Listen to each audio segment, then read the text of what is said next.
안녕하세요. 저는 올해로 41살이 된 여자입니다. 아들 하나 키우고 있는 평범한 주부예요. 제가 다른 사람과 다른 특별한 점이 있다면 젊은 나이에 과부가 됐다는 점이겠죠. 일찍 죽어버린 저희 남편과 그런 저를 살뜰히 챙겨주신 시어머니에 대한 얘기를 풀어보고자 합니다. 재밌게 들어주시면 감사하겠습니다. 어린 시절부터 얘기해야겠군요. 전 아버지와 오빠 한 명과 함께 자랐는데 어머니는 제가 아주 어렸을 때 아버지의 모자란 월급 때문에 집을 나갔다고 하셨습니다. 엄마는 힘든 생활을 함께하며 아이들을 키울 책임감도 없었고 그만큼 아버지를 사랑하지 않는다고 아버지에게 대놓고 말했대요. 솔직히 유년 시절을 떠올려 보면 어머니의 모습은 생각이 나지 않아요. 그저 얼핏 보이는 실루엣이 전부였죠. 그래서 어린 시절에는 오히려 덜 그리웠는지도 모르겠네요. 떠올릴 만한 모습이 없으니까요. 어쩌면 아버지가 어머니를 너무 싫어해서 저도 모르게 세뇌가 된 걸 수도 있지만 중학교 3학년이 돼서 고민이나 도움을 청할 엄마가 없다는 게 꽤 서럽더군요. 그리고 집안에 항상 남자만 있어 여자 형제가 있거나 엄마와 깊은 유대감을 만드는 친구들이 부러웠어요. 아마 방황은 고등학교 진학할 때부터인 것 같아요. 중학교 때까지만 해도 엄마에 대한 그리움이 적었는데 갑자기 폭발했으니 말이에요. 아버지와 오빠가 잘 안 챙겨준 것도 아니었습니다. 혼자 여자라는 이유로 더 사랑받았고 아버지는 저희 남매를 엄마 없는 자식이라는 소리를 안 듣게 하기 위해 없는 형편에도 이것저것 해주시려고 노력했거든요. 저의 학창 시절의 기억은 방황과 반항을 했던 기억뿐이에요. 고1로 올라가는 방학 때부터였을 거예요. 아버지와 오빠에게 저는 이유 없는 짜증을 많이 냈습니다. 아버지는 왼종일 투덜거리는 저의 못된 버릇을 고치기 위해 저에게 회초리를 들고 종아리를 때리면서 혼내셨어요. 아버지께서는 왜 그러냐? 내가 못해준 게 뭐가 있냐? 아빠에게 속상한 거 있어서 그러냐? 등등요. 그때 저는 해선 안 될 말을 했어요. 난 엄마가 없잖아. 남들 다 있는 엄마가 없는데 아빠만 있어서 뭐해? 난 그냥 아빠가 없어져 버렸으면 좋겠어. 라고 말이에요. 한 번도 엄마의 빈자리에 대해 논하지 않았던 저인데 제 입 밖으로 그런 소리가 나왔다는 것이 적잖이 놀라신 것 같았어요. 하지만 철없던 저는 아버지의 그런 놀란 표정을 뒤로하고 방으로 획 들어갔죠. 오빠는 제 방문을 벌컥 열고는 아버지가 널 어떻게 키웠는데 아버지 속상하게 그런 소리를 해대냐면서 저를 나무랐지만 전 반발심에 더 심한 소리를 해댔고 문 밖에 있던 아버지는 다 들으셨던 것 같아요. 그리고 나서 제 방에 들어오신 후 한마디 하시고 나가셨죠. 너 그런 말 할 거면 이제 내 딸 하지 마라. 난 널 그렇게 키운 적 없다. 라고 말이에요. 전 그 말을 듣고 반항심에 집을 나갔어요. 그때는 방학이었기에 학교를 안 가도 돼서 학교 걱정은 없었고 친구네 집에서 지내다가 알바 자리를 구해서 알바를 시작했습니다. 난생 처음 밖에서 일해보면서 어리다고 무시도 당해보니 쉬는 날 없이 일하던 아버지 얼굴이 자연스럽게 생각이 나더라고요. 한 일주일 되어가니까 저에게 연락 하나 없는 아버지가 야속하기도 하면서 정말 난 이제 아버지 딸이 아닌 건가라는 불안감이 들기도 했어요. 제가 먼저 잘못했다고 숙이고 집에 들어가야 한다는 생각도 엄청나게 많이 했죠. 친구네 집에서 계속 머무는 것도 눈치 보였으니까요. 그때쯤 오빠가 제가 알바하는 곳으로 찾아왔습니다. 전 시내 쪽 칼국수 집에서 서빙과 설거지 일을 하고 있었는데 어떤 남자가 들어오더군요. 어디서 많이 본 듯한 윤곽이길래 자세히 보니 오빠였어요. 오빠는 일 언제 끝나냐는 퉁명스러운 말을 던지곤 자리에 앉았습니다. 전 이제 1시간 정도 남았어 라고 하고 서빙을 하는데 오빠는 칼국수 하나를 시키더군요. 그래서 칼국수를 가져다 주는데 갑자기 눈물이 줄줄 흐르는 겁니다. 오빠가 그리워서일지도 모르겠지만 제 잘못들이 부끄러워서가 제일 클 거예요. 오빠는 저의 손을 잡고선 이제 집에 가자 라고 했어요. 저는 말없이 고개를 끄덕였고 알바가 끝난 후 오빠에게 미안하다고 했죠. 오빠는 나에게 미안하다고 할 것이 아니라 아버지에게 죄송하다고 빌라 했어요. 아버지가 얼마나 너를 사랑하는지 다 알면서 그렇게 어린애 마냥 투정 부리는 거 아니라고 말이에요. 제가 집을 나가고 아버지는 매일 술을 드셨대요. 그리고 제 친구가 저 몰래 오빠에게 연락했다고 하네요. 제가 정말 비행 청소년이 되거나 엇나갈까봐 걱정이 됐나 봐요. 그래서 오빠는 저 몰래 제가 일하는 가게에 매일 와서 저를 보고 갔고 제가 고생 좀 해봐야 철이 들 거라는 생각에 연락을 안 한 거라고 했습니다. 전 집에 가자마자 무릎을 꿇고 아버지에게 죄송하다고 했어요. 아버지는 말없이 저를 끌어안으면서 저는 아버지에게 약속을 했습니다. 이제 다시는 아버지 상처 주는 말 안 하겠다고 말이에요. 그리고 스스로와의 약속도 했는데요. 바로 아버지 앞에서 어머니의 부재에 대한 속상함을 말하지 않는 거였어요. 말한다고 달라지는 것도 없고 그 빈자리가 채워지는 것도 아니니 서로 상처만 남는 말은 하지 않기로 다짐했습니다. 그렇게 전 사춘기라 하면 사춘기인 시절이 지나갔고 공부도 열심히 했습니다.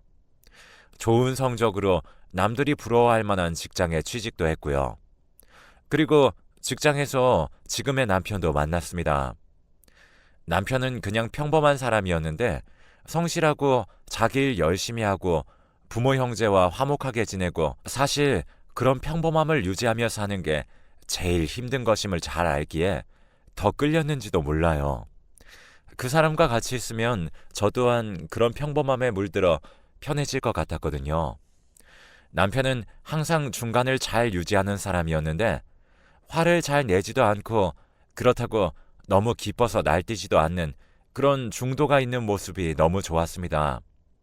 화목하고 평범한 가정을 제 자녀들에게 물려줄 수 있을 것 같았어요. 저는 남편의 프로포즈를 승낙했고 1년 동안의 연애 끝에 결혼을 했습니다. 아버지는 남편을 너무 마음에 들어 했어요. 왜냐하면 남편의 시부모님이 되게 좋은 분들이었거든요. 엄마 없는 저의 환경을 흠이라 생각하시지 않으셨고요.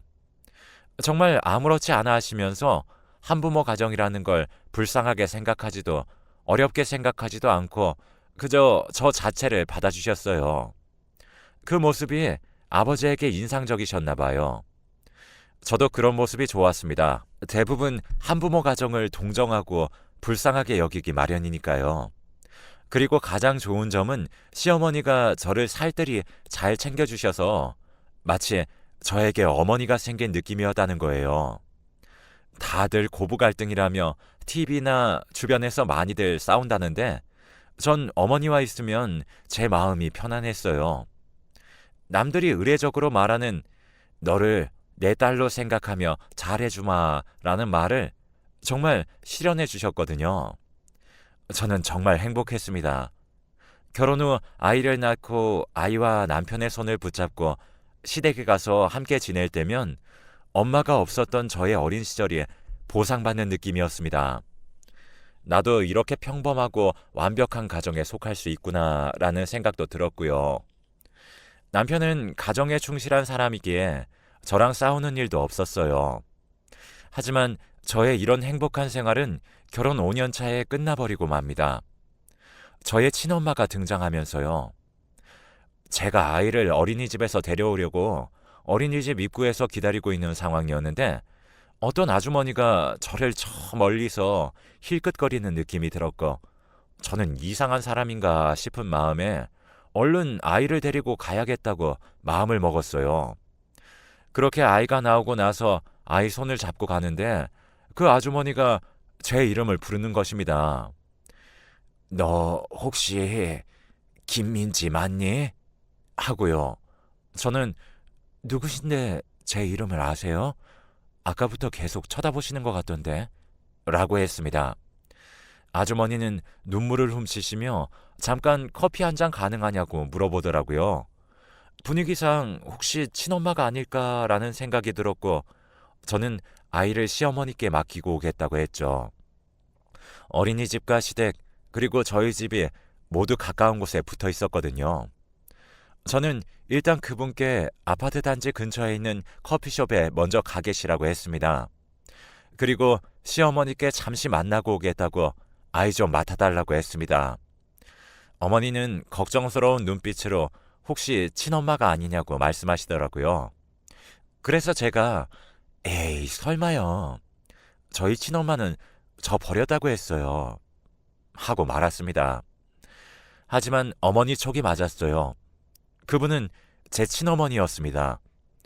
저를 보러 왔다고 했는데 저는 배신감이 들었어요. 30년 동안 연락이 없다가 왜 지금까지 한 번도 찾지 않다가 지금에서야 저를 찾는지요. 전 왜 지금 와서 나를 찾는 거냐고 막 따졌어요. 친엄마는 지금까지 못 만날 만한 상황에 있었다고 하며 설명을 시작하셨습니다. 친어머니가 말하기를 아버지가 바람을 폈고 이혼하겠다고 하니 아이들은 절대 못 준다고 했다 해요. 그리고 자신은 돈이 없어서 저와 오빠를 데려오고 싶었어도 그럴 만한 형편이 되지 않았고요. 이후에 저희를 보러 계속 아빠에게 연락을 했지만 아이들은 당신을 보고 싶어 하지 않고 아이를 만나려면 엄마가 양육비 한 번도 안 보낸 걸 고소를 한다고 했다네요. 저는 솔직히 혼란스러웠어요. 누구 말을 들어야 할지 머리가 아팠거든요. 친어머니는 오빠에게 연락을 해봤지만 오빠는 그냥 전화조차 받지도 않고 본인이 찾아가도 무시해버리기 일쑤여서 어쩔 수가 없었대요. 그리고 자기가 말하는 이 내용들을 아빠에게 절대 말하지 말라고 하시더군요. 저희 아빠는 다 거짓말이라고 할 거래요. 오빠에게 이 사실들을 전해달라고도 덧붙였습니다. 늦게나마 용기가 생겨 너희들을 만날 생각을 했다고 계속 미안하다고 제 손을 붙잡고는 커피숍에서 펑펑 우셨어요. 전 엄마 없이 살아온 지난 시절 고생했던 기억이 떠올라 함께 울었습니다. 그날 밤 전 신랑을 붙잡고 울며 이 사실들을 말했어요. 신랑은 잠자코 듣다가 일단 아버지에게 말하는 게 좋다고 하더군요. 뭐가 진실인지 알아야 하니까요. 하지만 전 고민이 됐어요. 고등학교 때 아버지와 어머니 부재 때문에 가출하고 싸웠던 게 저에게는 알게 모르게 트라우마 같은 걸로 남아 있었거든요. 그래서 아버지와 이야기하다 또 상처를 드리고 사이가 소원해질까봐 걱정되기도 했고, 이제 다시는 어머니의 길을 아버지에게 안 하겠다는 저와의 약속도 깨는 것 같아 마음이 불편했어요. 그리고 혹여나 친어머니 말이 사실이라면 아버지에게 자라온 세월이 아버지에 대한 원망으로 가득 찰 것 같았어요. 하지만 어머니에 대한 그리움과 어머니의 말이 사실이면 어떡하지라는 막연한 두려움까지 모든 감정이 복합적이었습니다. 일단 남편 말대로 아버지에게 말이라도 해보는 게 나을 것 같았지만 오빠에게 먼저 말하는 게 더 좋을 것 같았어요. 그래서 다음날 오빠를 찾아갔습니다. 오빠에게 이런 사실들을 말하자 얼굴이 일그러지면서 한참을 침묵하더니 자기가 그 여자의 말을 어떻게 믿냐고 말했습니다. 믿을 순 없지만 그래도 확인해봐야 하는 것 아니냐고 제가 말했고, 오빠는 고개를 저으면서 그 말을 아버지에게 하는 것 자체가 의심이고 그런 우리 마음을 아버지가 눈치라도 채시면 정말 속상해할 거라고 말했죠. 오빠는 아버지에게 묻는 것을 반대했고 전 가서 확인해봐야겠다고 마음을 먹었습니다. 그날 저녁 남편에게 말한 후 아버지에게 찾아갔어요. 아버지에게 지금까지 있었던 일을 다 설명했죠. 그리고 난 아빠를 의심하지 않아요. 하지만 아빠가 바람을 피워서 엄마가 떠났다는 거에 대한 진실을 알기 위해 물어보는 것뿐이에요. 아버지는 절대 그런 것이 아니라고 하시며 그 여자가 이상한 말을 하는 것이라고 하셨습니다. 그러고선 아버지는 뜸을 들이시면서 너가 나를 정말 의심하지 않았다면 이런 질문 하지 않았겠지 라고 하시더군요. 솔직히 본질적으로 보면 맞는 말이에요. 제가 약간이라도 엄마의 말이 맞을 수도 있다는 의심을 한 것이죠. 그렇게 침묵 속에서 아버지는 먼저 자리를 뜨셨어요. 그렇게 아버지와 한동안 연락을 하지 않았고, 그러던 어느 날 남편이 말했어요. 본인이 제 친어머니를 만나다고 말이에요. 남편한테 혹시 얼굴 볼 수 있냐고 연락이 와서 만났다고 했어요. 그래서 제가 무슨 얘기했냐고 하자 제가 연락을 안 받아서 자기에게 연락한 것이고 본인이 지금 췌장암 2기라 수술을 해야 하는데 가족도 없고 병원비를 빌릴 사람도 없어서 염치불구하고 남편에게 연락했다고 했습니다. 그 말을 듣고 저는 참 속상했어요. 그래도 제 엄마라는 생각에 마음에 맴돌았거든요.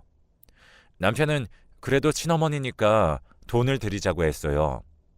저도 그게 마음이 편할 것 같았고요. 그래서 어머니를 만나기로 결심했죠. 카페에서 만나 이런저런 얘기를 하고 함께 밥을 먹고 잠깐이지만 나는 정말 엄마가 있구나라는 생각을 했었어요. 일단은 2천만 원만 달라고 하셔서 돈은 다음 주까지 남편과 마련해서 보내드리겠다고 했습니다. 그렇게 시간을 보낸 후 집으로 가는데 어머니께 제 중고등학교 때 사진을 드린다는 걸 깜빡해서 다시 드리러 어머니 집으로 향했어요. 집 가는 길목에 어머니가 전화를 하고 계시더라고요. 그래서 부르려던 찰나에 어머니의 전화 목소리가 들렸습니다. 예상대로 돈 받았어. 진짜 내 말 믿더라니까. 잘하면 돈 더 받을 수 있을 것 같아. 췌장암 걸렸다고 아프다고 하니까 울던데? 진짜 바보 같지? 라는 말이었어요. 전화를 들어보니 저에게 돈을 받기 위해 누군가와 계획을 했고 일부러 접근했다는 내용이었어요. 전 화나서 당장 어머니의 팔을 붙잡았고 어머니는 당황했죠. 제가 들었을 거라곤 상상도 못했던 것입니다.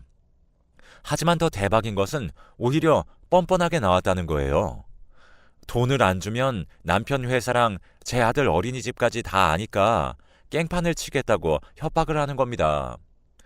전 기가 막혀서 그딴 식으로 협박하면 경찰에 신고할 거라고 하고 나왔습니다. 저는 어머니라고 신나서 아버지에게 또다시 대못을 박은 제 자신이 너무 미웠어요. 그래서 아버지에게 찾아가서 죄송하다고 말씀을 드렸습니다. 아버지는 저를 이해한다고 좋게 말씀해 주셨어요. 정말 죄송했죠. 한 일주일 정도 지나고 남편에게 전화가 왔습니다. 어머니에게 전화가 왔는데 돈 준비 안 하면 부모도 몰라보고 모르는 척하는 딸과 사이라며 회사에 깽판을 치고 시댁에 가서 다 말할 거라고 말이죠. 남편은 저희 엄마를 만나러 가겠다고 했어요. 전 가지 말라고 인간도 아닌 사람 상대하지 말라고 말렸지만 남편은 잘 말하면 될 것이라고 저를 안심시키고 엄마를 만나러 갔습니다. 그런데 2시간 뒤에 병원에서 연락이 왔습니다.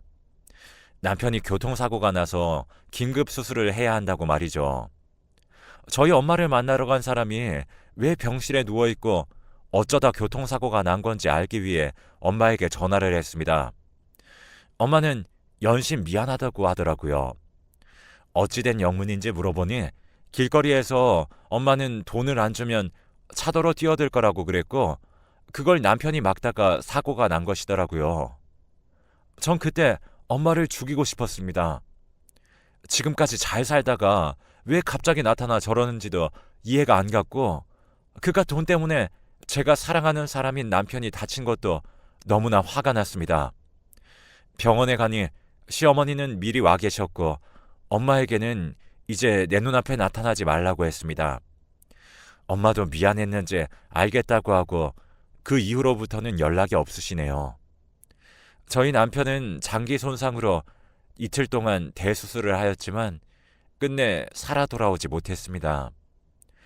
저는 아무리 마음을 다잡아도 이 모든 게 저희 엄마 때문이라는 생각에 머릿속을 떠나지 않았어요. 시어머니께도 너무나 미안했습니다. 아버지와 오빠는 마음 아파도 힘내라, 아이를 위해 힘내거라 라고 계속 위로해 주었어요. 저는 남편이 죽자 생활고에 시달렸습니다. 고정 수입이 없어졌고 아들은 점점 나이를 먹는데 돈 들어갈 때도 많아졌죠.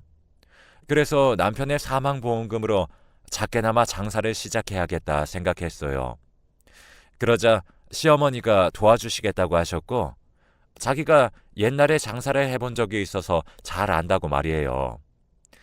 남편 죽은 게 어떻게 보면 저희 엄마 때문인데 저를 미워하지 않으시고 보듬어 주시는 것도 너무 감사했고 여전히 딸처럼 잘 해주시는 것도 감사했는데 장사까지 도와준다는 게 저에게는 정말 더더욱 감사한 일이었어요. 사실 남편이 죽으면 시댁하고는 거의 끝난 관계지만 엄마의 빈자리를 아시는 시어머니가 빈자리를 채워주시려 했으니까요. 그래서 시어머니와 함께 칼국수집을 열었습니다. 지금은 장사가 아주 잘 돼요. 그리고 옛날에 그렇게 힘들었던 일들도 다 마음에 묻어두었습니다. 그렇게 세월은 10년이 지났고 남편 없는 허전하고도 힘든 날들이 계속이었는데 어느 날 친엄마한테 또 연락이 온 겁니다. 저는 전화를 무시했고 제가 전화를 안 받자 문자로 연락이 왔어요. 너에게 유산을 남기려고 하는데 문자 보면 연락 줘. 라고 문자가 왔습니다. 저는 이게 웬 생뚱맞은 일인가 싶었어요. 10년 전에는 저한테 2천만 원을 뜯어가려고 했던 사람이 난데없이 갑자기 유산을 준다고 하니 황당했어요. 그때쯤 코로나로 인해 칼국수 장사도 매출이 급격히 떨어진 상황이라 경제적으로 너무 힘들었기 때문에 연락을 해서는 안 됐지만 엄마에게 전화를 걸고야 말았습니다. 엄마는 날짜를 잡아서 이야기 좀 하자고 했고 저는 알겠다고 했어요. 며칠 뒤 카페에서 만난 엄마는 충격적인 이야기를 하는 겁니다. 자기가 진짜 췌장암에 걸렸었고 10년 전에 치료를 받아 암이 호전되었는데 그게 또 전이가 되어서 이제는 손을 쓸 수도 없을 정도로 상태가 안 좋다는 말을 하더군요. 저는 이 말을 듣자 또 내 돈을 뜯으려고 거짓말을 하는구나 라고 생각했습니다. 그때 엄마는 저에게 부동산 등기를 보여주며 이 건물을 저에게 주고 싶다고 말했어요. 저는 우리 엄마가 설마 하는 생각에 그 등기를 보니 지하철역 근처에 있는 8층짜리 상가 건물이었고 제가 자주 가던 길목에 있던 상가라 저도 몇 번 본 적이 있는 건물이더라고요. 그래서 저는 이게 진짜 엄마 건물이 맞냐고 물으니 엄마는 저랑 연락이 끊긴 10년 동안 재혼을 했다고 합니다. 돈 많은 남자와 재혼을 했는데 그 남자가 먼저 세상을 떠나면서 자기한테 남긴 거라고 이제 엄마도 세상을 살 날이 얼마 남지 않았으니 죽기 전에 저에게 상속을 하고 싶다고 하셨어요. 10년 전 그때 도로에 뛰어들려고 해서 제 남편이 교통사고로 죽은 것에 대한 사죄라며 엄마는 이제 곧 세상을 떠나겠지만 너 마음속에 엄마라는 존재가 마냥 나쁜 사람만은 아니었다는 기억을 주고 싶다는 그 말 한마디 하시고선 그 건물을 저에게 주셨습니다. 저는 얼떨떨한 기분이었고 근처 부동산에 가서 시세를 물어보니 50억도 넘는다고 하더라고요. 월세로 받는 수입만 한 달에 3천만 원이 되는 건물이라며 저희 아들과 저는 평생 돈 걱정을 안 해도 될 만큼 경제적인 자유가 생긴 것이죠. 아무튼 그렇게 어머니는 2달 후 세상을 떠나셨습니다. 마지막 가는 길만큼은 저희 아버지와 오빠가 함께했고요. 평생 절 버리고 제 가슴에 상처만 줬던 엄마인데 마지막은 저에게 좋은 기억으로 남고 싶었나 봐요. 남편이 없는 제 인생은 씻을 수 없는 상처가 되었지만 이 또한 그저 운명이겠거니 생각하고 넘기기로 했어요. 인생은 참 힘들어도 결국 다 지나가는 것 같습니다. 모두들 힘든 순간 잘 이겨내실 수 있으실 거예요. 힘들어도 포기하지 말고 열심히 버틸게요. 감사합니다.